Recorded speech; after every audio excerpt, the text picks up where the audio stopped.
Are you thinking about selling your practice, but you're just not quite sure if you're ready? Well, before you call that broker and you get that payday, let's go through a quick checklist. So instead of this being a wishful thinking, you're truly ready to sell. Hi, my name is Jamey Schrier, private practice business owner and coach to hundreds of other practice owners looking to grow their practice, create the life that they want, and do it on their terms. So let's dive into the checklist.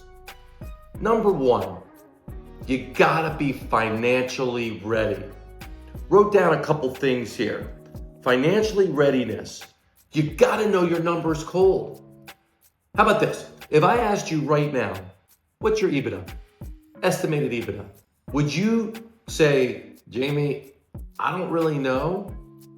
Would you say, Jamey, what is EBITDA? Or would you say, Jamey, my EBITDA is probably around 500,000? Because that's gonna make a difference when you go to sell your practice. Here's another one. Your place has to be profitable without you. When you are trapped in your business, and I use the word trapped, you may not feel trapped. Well, maybe you do. But if you're trapped inside your business, it's gonna be valued less. Because if I bought your business, I would ask you to stay on for at least 3 to 5 years if you're in the business. Plus, I'm gonna give you less money because I don't know what's gonna happen when the sale. If you wanna leave your business after the sale, let's say in 6 months or a year, you wanna leave, I'm gonna give you less money. I'm gonna push more incentives out in the future.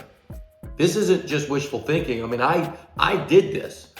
I created a business that didn't require me day in and day out, and I got 66%, 2/3 more money than someone else my size.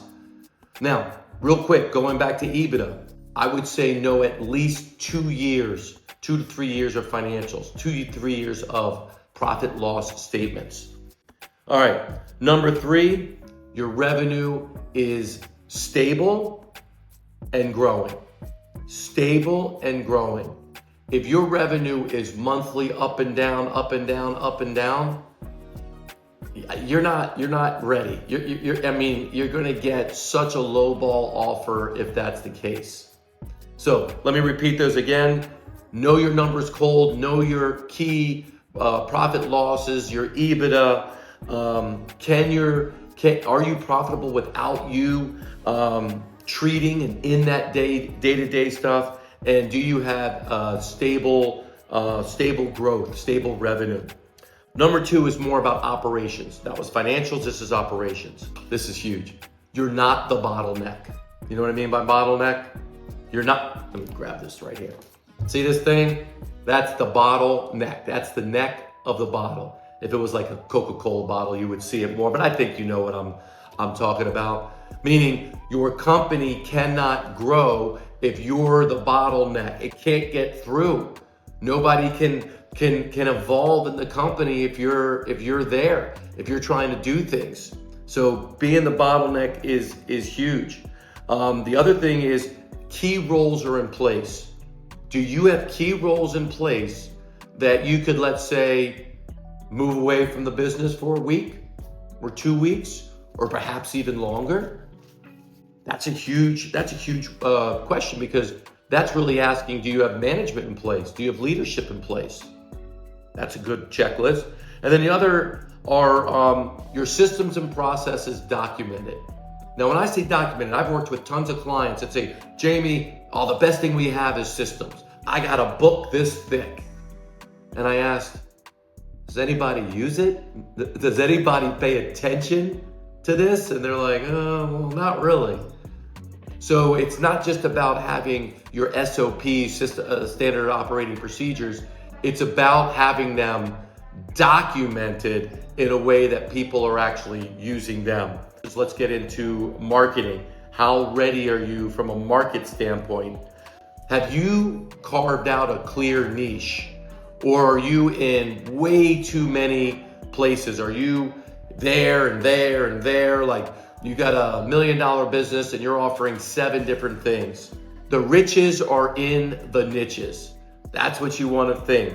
So you don't want to really have multiple niches unless you're, much bigger.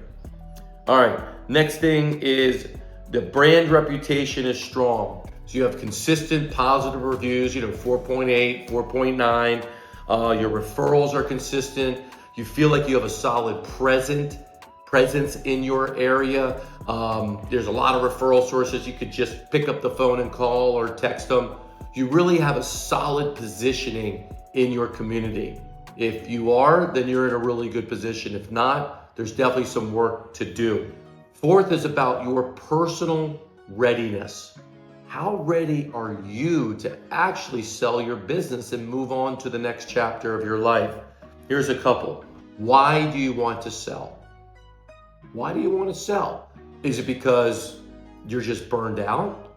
Is it because you just feel like the market is at the best place to sell? Or is it you're just ready to move on and retire? Or perhaps you just have aspirations of doing something else? But you have to have your why. Too many times people just react to selling, and you're going to get terrible offers when you do that. Another one for personal readiness, you've thought about what next. So I gave you a couple of what's next, but you've thought about it. You're not just playing that emotional reactive game. You're like, I want to sell because this is what's next for me. I know people that have sold their businesses for millions and millions of dollars, and they just putter around. They got no purpose. They got no next chapter in their life. They have no second mountain to conquer. And they're bored. They just feel like they have no purpose. So that is huge of your personal readiness.